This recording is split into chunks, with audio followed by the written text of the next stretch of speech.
கஸ்டமராக இருந்தால் எப்படி? ஸோ நான் என்ன பண்ணேன், ஆன்சர் பண்ணிட்டேன். ஸோ நான் ஆன்சர் பண்ணோன்னே நான் லைவ் பண்ணிக்கிட்டு இருக்கேன். அந்த டைம் வந்து நான் லைவ் பண்ணிக்கிட்டு இருக்கேன். நான் ஹலோ சொல்லுங்கள் அப்படின்னேன்.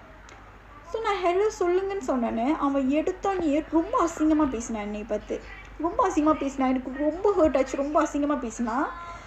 உன்னை இப்படி பண்ணணும், இது பண்ணணும், உன்னை பார்த்துக்கிட்டு இது பண்ணணும், அது குடிக்கணும், இது குடிக்கணும், ரொம்ப வெறி பிடிச்சவன் ரொம்ப அசிங்கமாக பேசினான் அந்த தேங்காய் மடையன். ஓகேவா?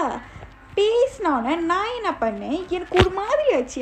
எனக்கு அந்த இடத்துல என்ன பண்ணுறது இதில்லை. ஸோ நான் என்ன பண்ணேன், லைஃப்பை மியூட் பண்ணிட்டேன். லைஃப்பை மியூட் பண்ணிவிட்டு அவன்கிட்ட நான் பதிலுக்கு பேசினேன்.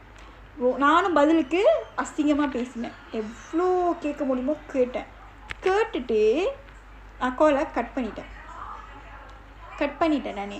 ஸோ எனக்கு புரியல, பிஸ்னஸ் பண்ணுறவங்கக்கிட்ட போய்ட்டு